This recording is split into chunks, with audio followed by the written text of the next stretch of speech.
Hey, welcome to the Growth Whispers podcast, where everything we talk about is related to helping leaders and their teams build enduring great businesses. I'm Kevin Lawrence, and I'm joined today by my co-host, Brad Giles. Brad, how are you? I'm doing pretty good today. Pretty good. And I'm on holiday, as I think you are as well. I'm in a place called Albany. And where are you today? I'm in a place called Whistler. Yes, it was a wedding that ended up being in such a beautiful place. Spent an extra day up here and enjoying it. And thankfully, it's turned from what was one of the most impressive rainstorms I have seen in the middle of our summer here into some wonderful, wonderful sunshine just in time to leave this morning. Awesome. Awesome. So we're coming to you from remote locations, probably one of the first times we've had different backgrounds. So what have we got on today?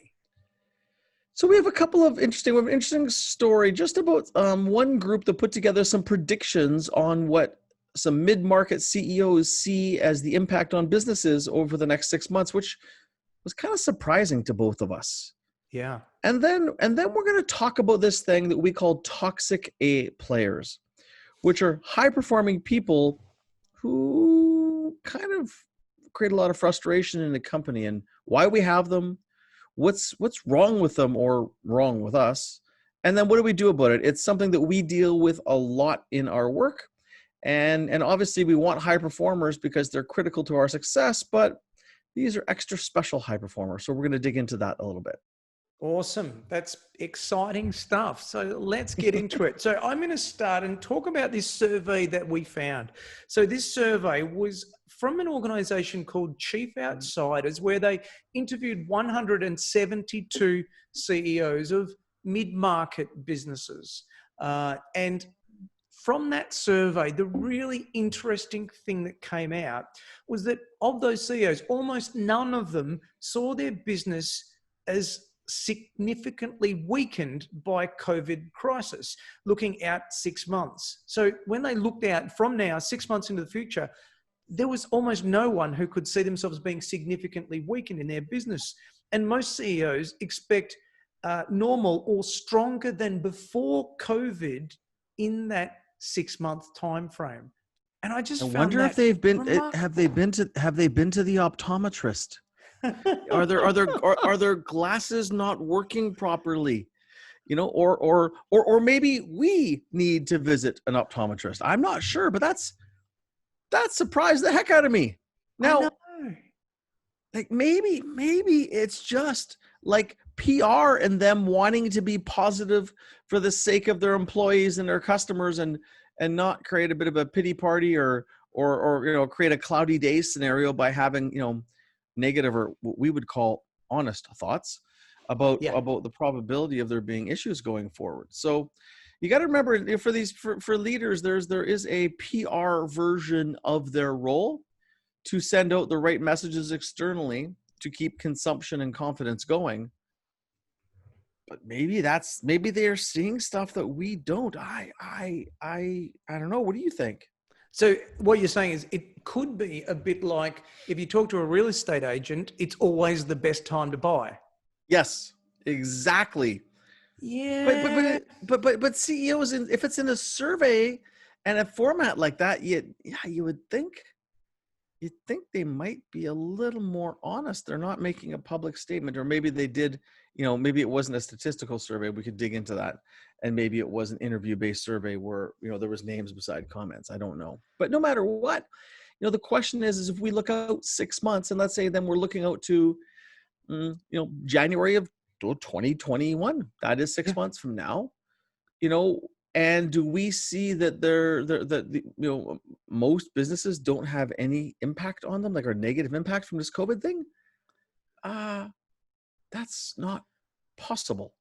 It just makes you stop and check yourself, and just when you read that, you think, are they living in the same world? And I say that not completely sarcastically, because there are some places where they're like, we're not worried about what the virus is doing at all. We just got to get back to work, and everything's going to be okay. And it is our push that will make us succeed. Like, I know that there's a mindset out there around that. Mm-hmm. And we But have that with lots of the companies we work with. It's like, we're getting back to it. It is what it is, and we're going to work through it. yeah, But we also know in some cases there is an impact or a potential impact. But in many yeah. industries, there is an impact. I mean, maybe none of those CEOs were in the tourism business, or the airline business, or the hotel business, or the mall business, or the retail business, or businesses that rely on consumer spending. Because look, there's so much There's stimulus out there. And look, 172 CEOs. Like, that's a lot of maybe they people. maybe they found the weird ones that were sitting having lunch in the park with the seagulls and the homeless people, and maybe they said they were CEOs. Maybe they weren't even CEOs. Or maybe we should be having lunch with the homeless people and the seagulls ourselves. I don't know. Maybe we're out to lunch. But I cannot foresee how there is not notable impacts on people and their businesses in 2021. I cannot. Although we have clients that are thriving and are having record years.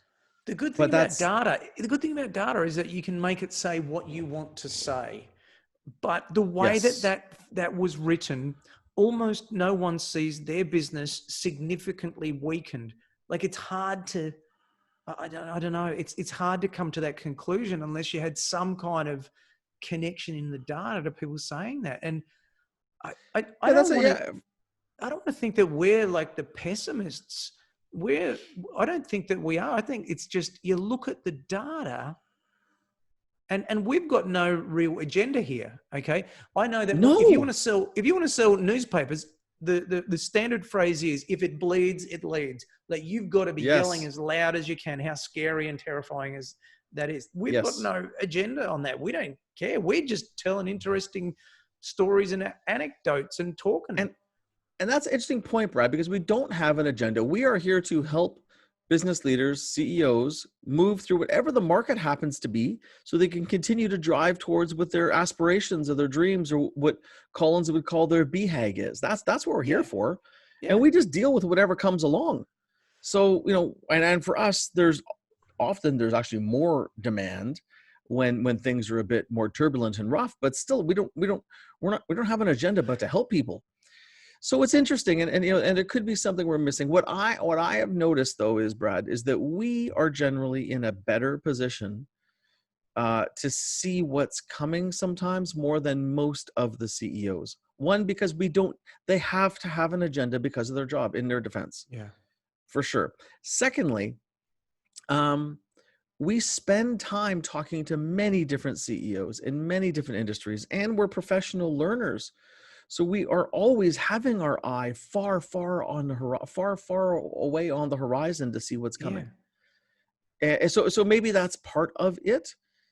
And maybe there else, we didn't do the study, but maybe there's something else in the study, that the way the questions were asked, or the context of the conversation, like, who knows, or maybe we're misinterpreting it. But the fact of the matter is, things are weird. And things will continue to be weird. And that creates amazing opportunities for the sharp operators, as we've seen, right? The Yeah. great companies have done excellent during this time, or as good as possible. Yeah, and then others haven't. And that is partially mindset and partially the situation. But I think for both of us, I could say, speak on both of our behalf, is it's important to be aware of what's really coming. And as we talk to lots of people about, is looking at what a real worst case scenario would be, and then a fairly likely case scenario would be, so you're prepared, and then push like hell, obviously, to exceed that with all the optimism and everything else you can. So Jeff But Bezos has created the safest supply chain on the planet now in the last 3 to 4 months. Effectively, everyone it's like almost one of the safest places to work on the planet, that they have spent so much on safety equipment, on training, on testing, on changing procedures and policies, so that they can get the stuff to you no matter what, and spent hundreds and hundreds of millions of dollars doing that. So for them, to your point, yeah, absolutely, I can understand they will be coming out of it better because they've spent so much money securing that supply chain. But if you're not them, like most of the mid-market companies and companies that we deal with are, you might have spent some, but there's still some unpredictability in what's happening. Like, this is the whole thing. It's unpredictable. You can't say Yes. with these things with confidence, and it's the work to be done that's going to give you a sense of a little bit more confidence, perhaps. Like, maybe Jeff Bezos could say that, but he's running the safest supply chain on the planet.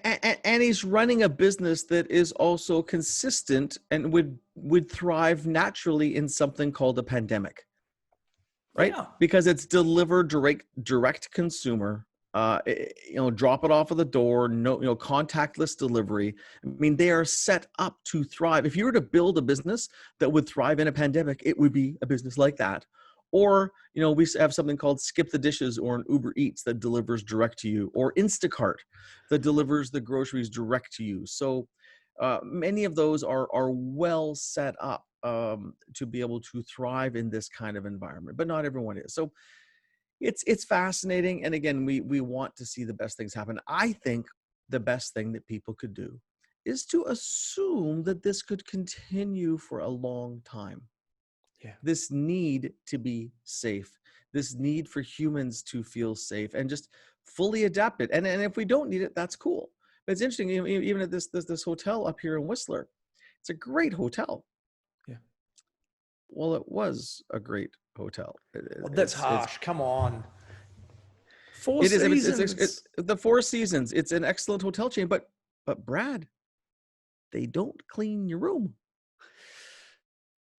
And it's like, and I understand it, but I don't know, is that a sustainable business model? They give you a room and here for 5 days, they don't clean your room. If you want new towels and stuff, you have to call to get them.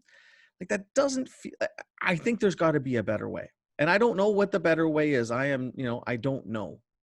And maybe they adjust rates down accordingly and you clean your own room and do these things, but there's like, they're doing a lot of things. The safety that they're doing is outstanding.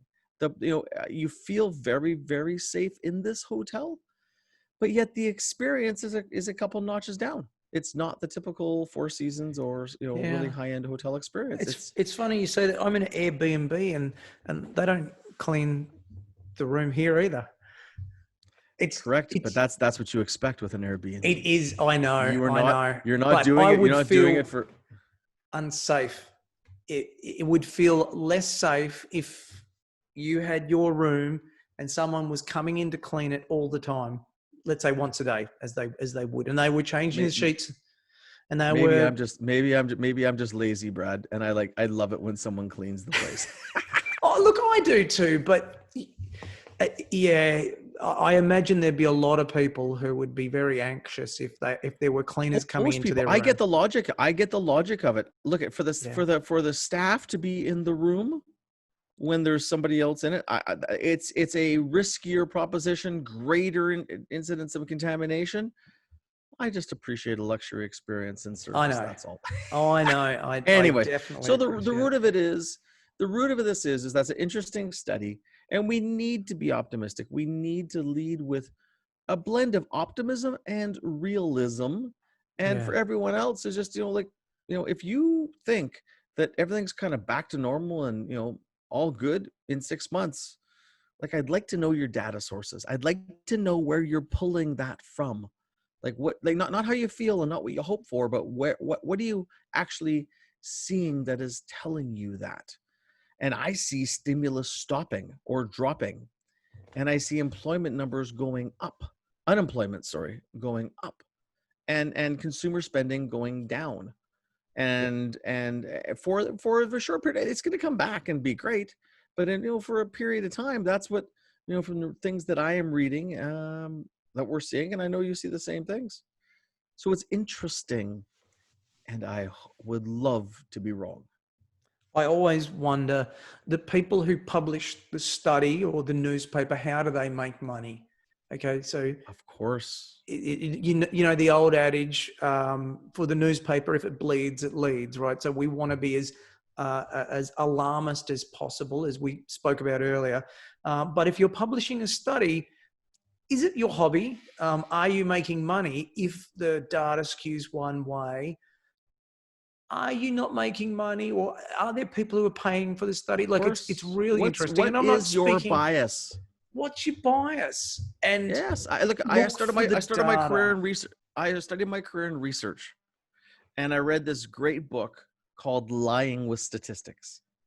It's very easy to take a bunch of data and pull. I can read through it when I read studies, but you have to be looking for the bias and the way you slice the data. I was in a media business, and you could slice it by certain demographics Yeah. and get notably different results. Notably.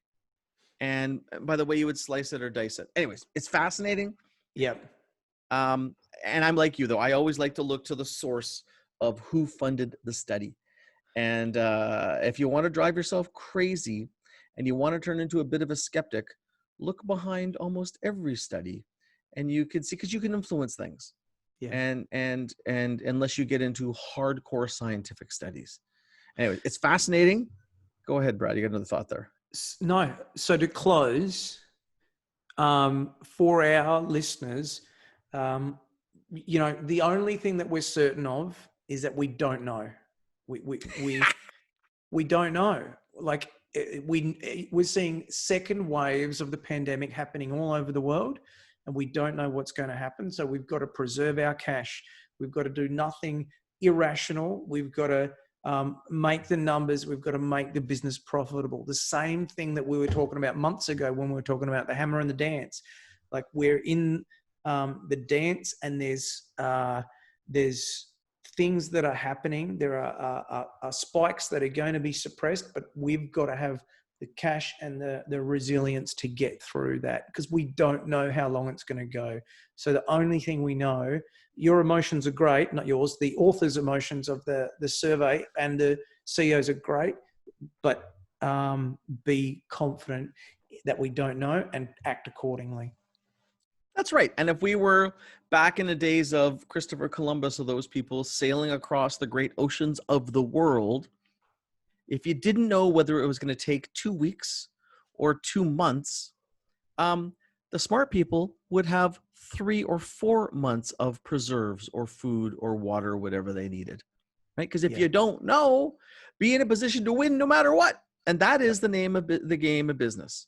So let's switch gears. So a different topic that we have, and a topic that we're passionate about, and you and I, and the other great leaders and coaches we know spend a lot of time talking about, is this thing called toxic A players. So Brad, you maybe want to explain in your mind what a toxic A is, and why it's such an important topic for the companies and leaders that want to build great teams and great companies. Love to. So let's begin by defining an A player, and then we'll move into what a toxic A is, and in my mind, and then please, add in as you see. So A player, the concept originally came from Jack Welch and Brad Smart. Brad Smart, who was working consulting to Jack Welch at GE, and he wrote a book called Top Grading. I know we both use it, and we use it with the people that we work with. And Top Grading really identifies how to get the top 10% of available candidates at the pay rate that you offer. And then he categorizes people generally into these 4 areas, which is an A player, a B player, a BC player, and then a C player. And I think that what's happened over time is this concept has evolved, where we've got the A players who are really the best of the best people, the top 10% that we want to get. But then there are these people who are producing the numbers that the A players do, but they don't align with the culture. They don't live the values. And what that means is that because they're producing the numbers, the leaders want to keep them. They want to have those high performing, high productivity people there, but problem is that no one wants to sit next to them. No one wants to Mhm. talk to them. They're toxic. They're like having a toxic sludge around their workstation that is just bad all round. So they're very high on making the numbers and the productivity, and for that reason, it's very hard for leaders to say goodbye to them or to let them go, because they think we're not going to find another person that can produce like they can. But the problem is that they cause massive damage. So that's my broad interpretation. Tell me a story.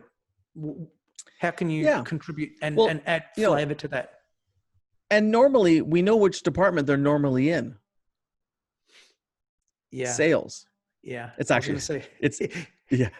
Well, and there are often them in sales because, and it's not, I don't think it's not actually statistically true. It's just kind of humorous, but in sales, you're more likely to keep them because they represent big chunks of revenue, and yeah. replacing revenue is not the easiest thing to do in companies. But I've seen them in all kinds of different roles. I've seen them as truck drivers, and one of the clients we worked with, this truck driver was the best technical driver they had. They had to drive over mountain passes in the winter, this road called the Coquihalla Highway. They've made a TV show about this highway because there's so many horrific accidents. And it's the path from where we're based in Vancouver over to another place in Canada called Calgary.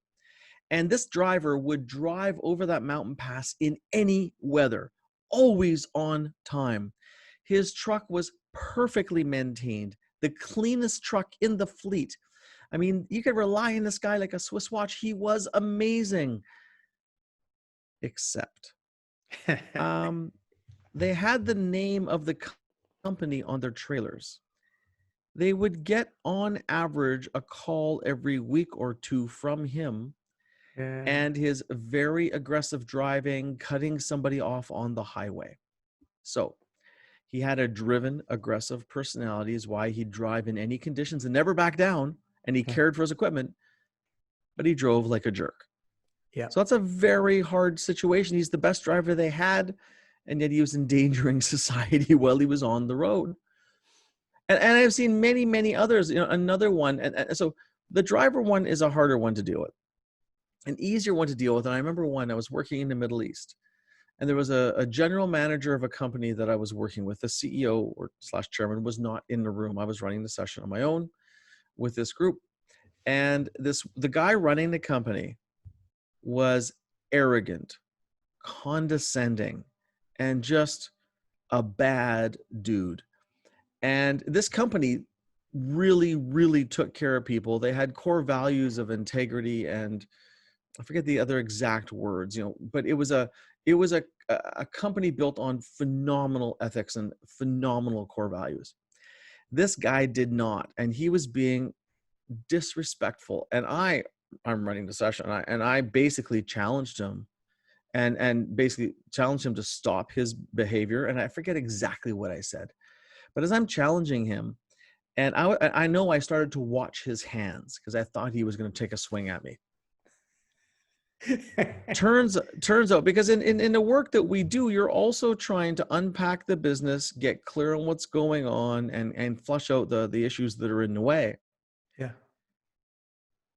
After this session and a couple other interactions, I made the recommendation that he needed to go, and here's why, and kind of helped to lay out the case for it.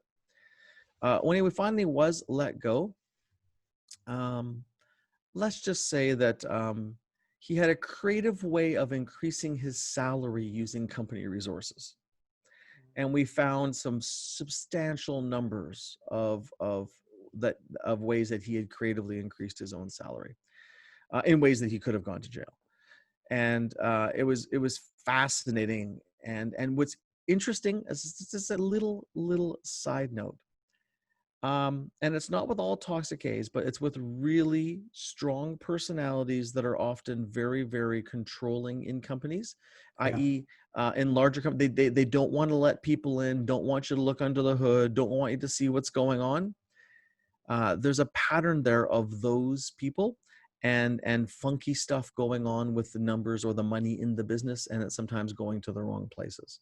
Yeah. I'm not saying that that's true about all toxic A's. I've just seen there's been a pattern a number of times where that's certain behavior style. So at the root of it, and this guy, the business was producing excellent numbers, not as excellent as they could have been, but these people are, they have a different wiring, and they are basically a philosophical or a cultural misfit. They would thrive somewhere else.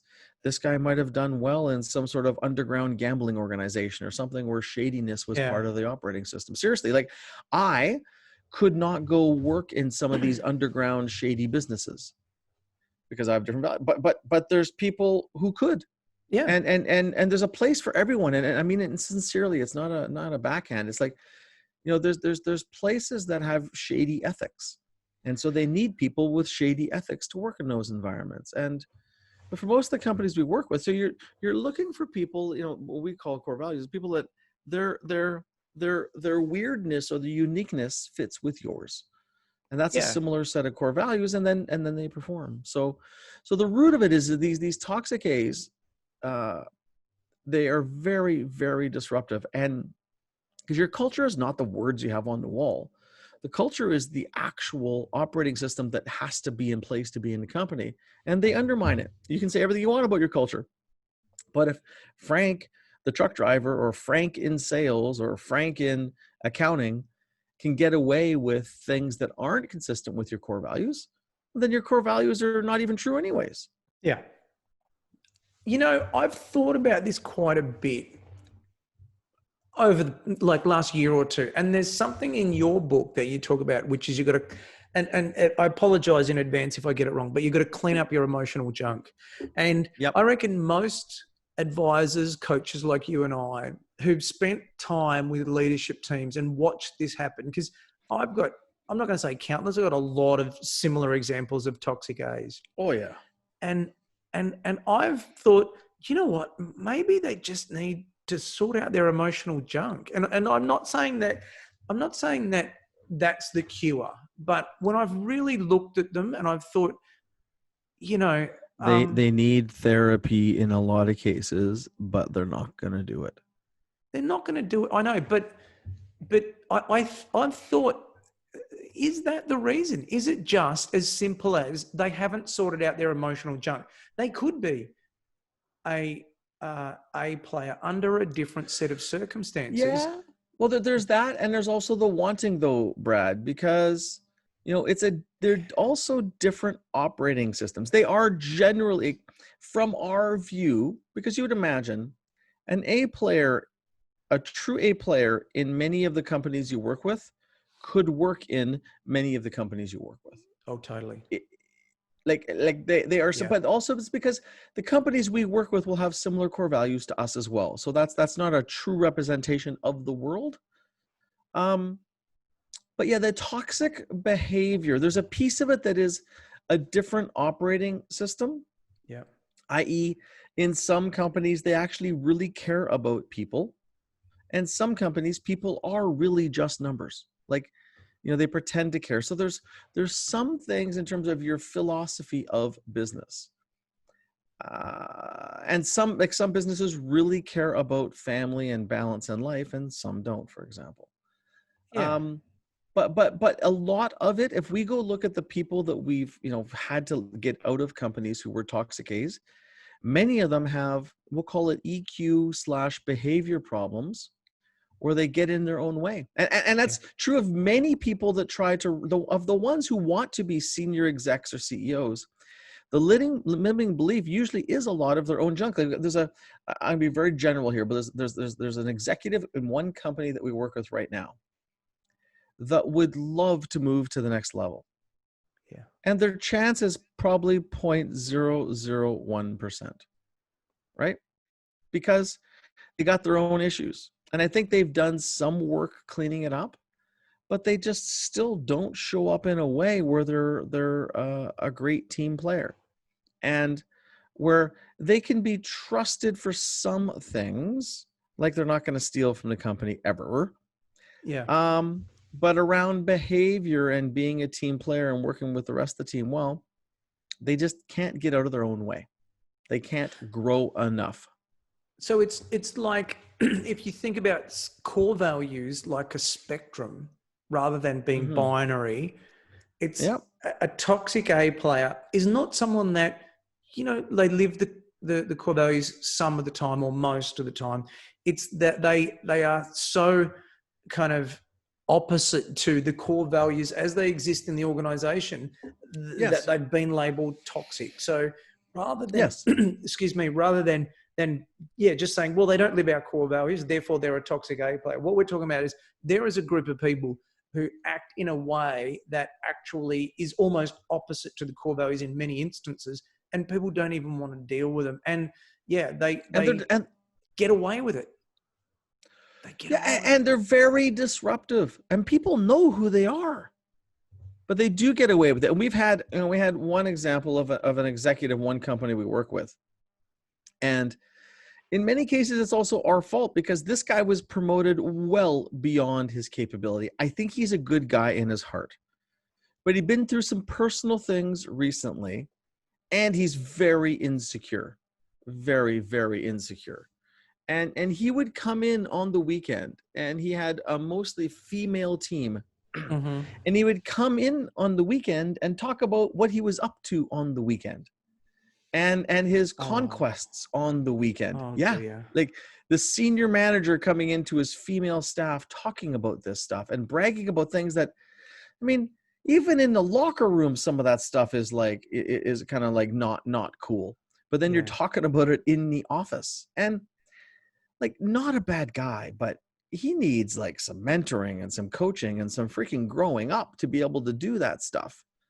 And yet the guy could perform really well in his job. He just couldn't handle the responsibility of being a leader and having the right kind of discernment or judgment to handle situations. Like, so, but that guy shouldn't have been in that job.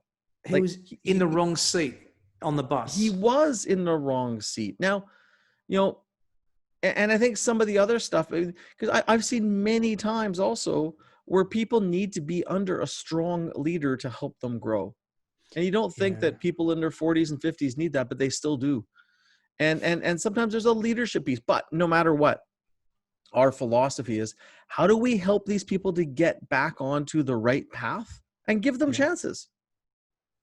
And then sometimes they can, and sometimes they can't. But we can't keep that, because the damage that they do, they, Oh, and you it's lose good people because phenomenal. of them. It is like, Brad, it's crazy. And unfortunately, we have to work hard to get these people out.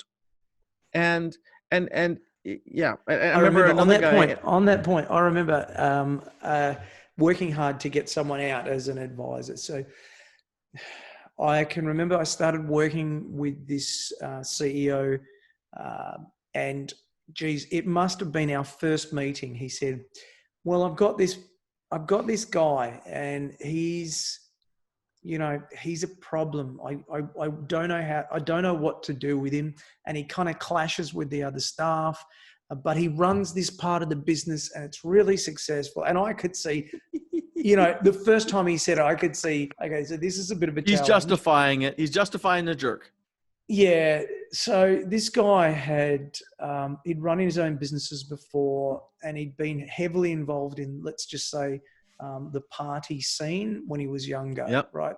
So I don't know if that did something to his EQ, but anyway, for I would say 3 or 4 years, every time I would check in with the CEO, the conversation, like we would speak for an hour or two about how bad this person had, or the situations this person had created, and it was just terrible. And I just felt so badly for the CEO because he was trapped, and that's what I'd kind of describe what I see, and maybe you do as well. But he felt trapped in this situation where he couldn't get rid of him because there was too much intellectual property there.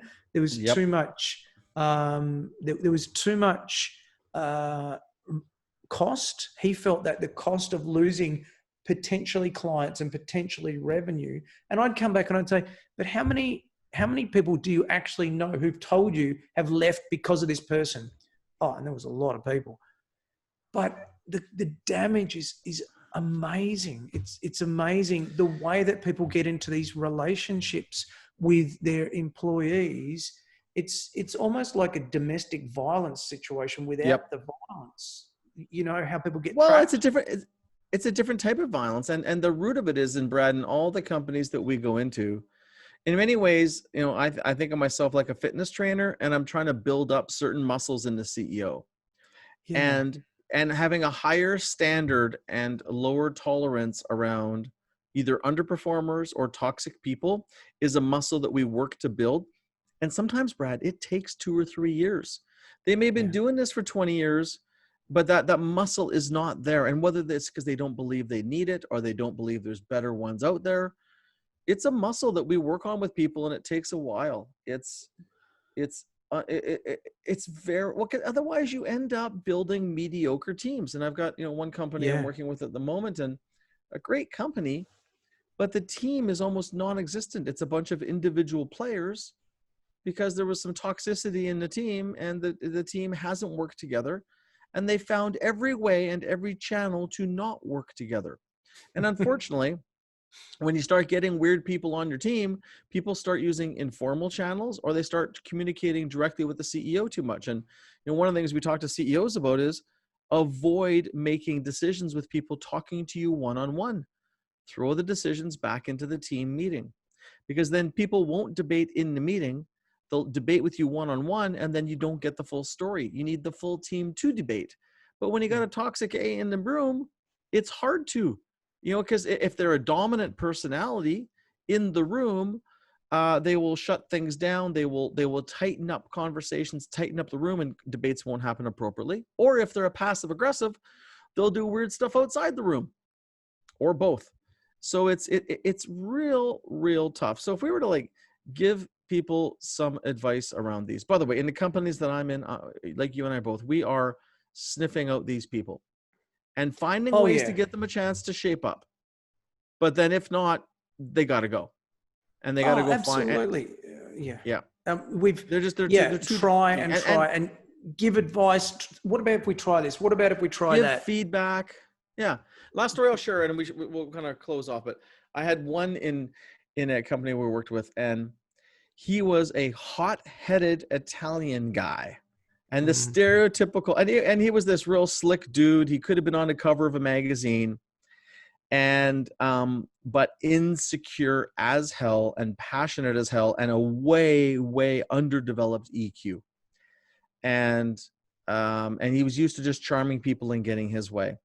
And it was interesting in the company when he got started, and you know, the company had just started on top grading, so had not properly top graded him, unfortunately.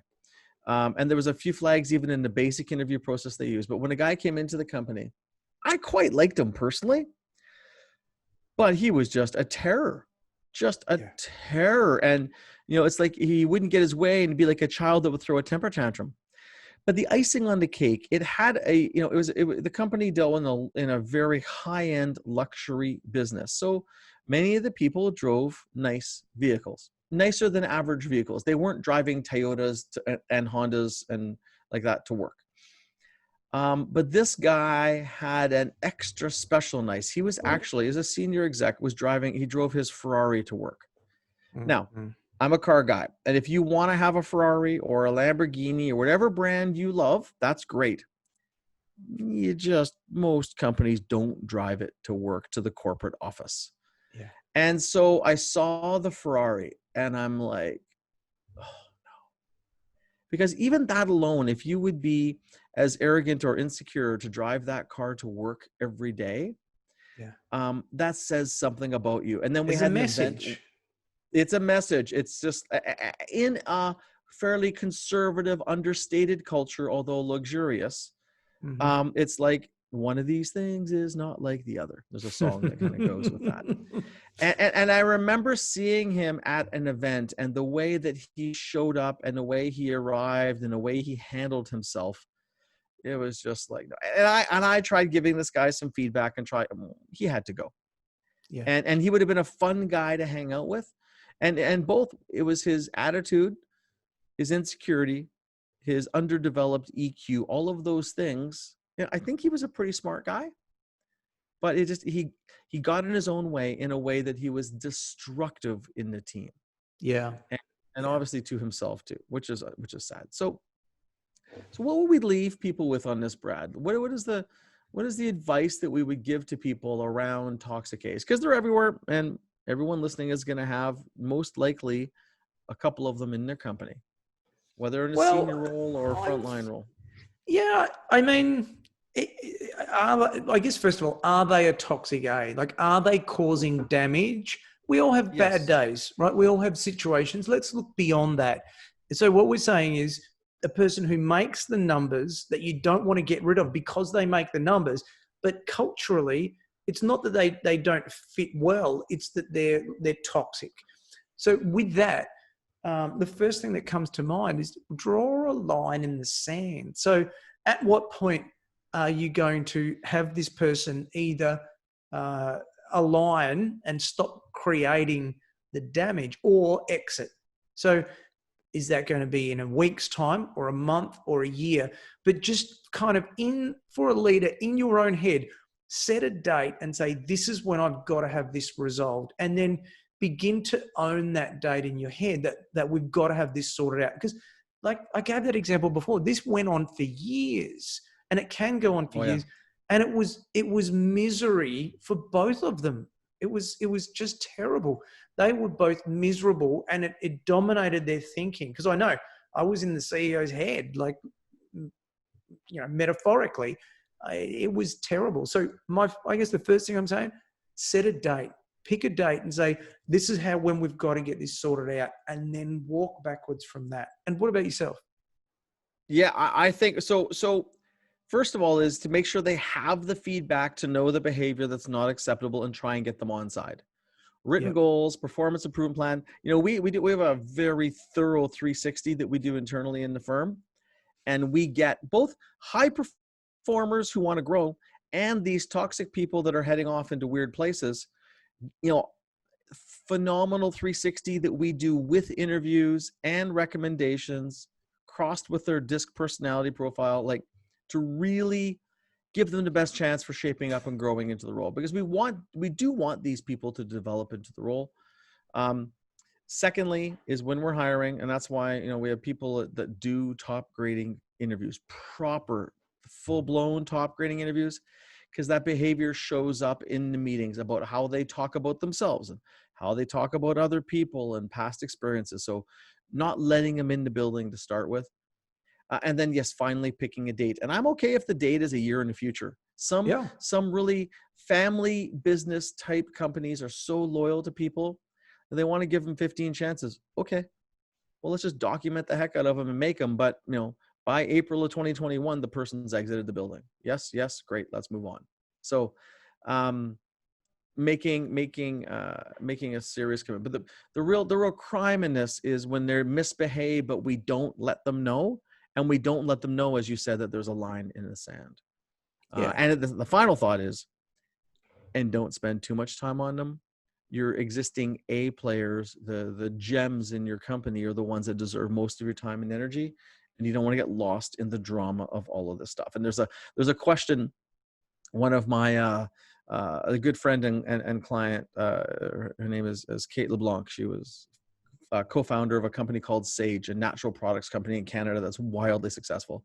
When we would have these conversations, her question was, how would you feel if you had 10 of them? How would you feel if you had 10 people like that in your company? And if you get excited and, I'd love to have 10 of them, that's probably an A.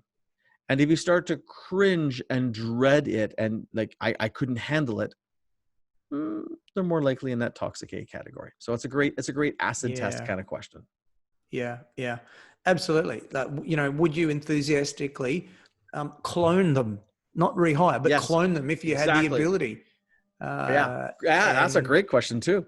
Normally we would say, would you enthusiastically rehire them? But clone them. It takes it to another silly level. But they're like, no, I definitely wouldn't. You get the point. All right. Well, interesting chat today, don't you think? I think, we're both pretty passionate about this issue because we see it and we see the damage it causes so often. It's just terrible. It's definitely something we're pretty interested in. And I suppose we touch on it time and time again. And we just really wanted to dig into it a little bit deeper today.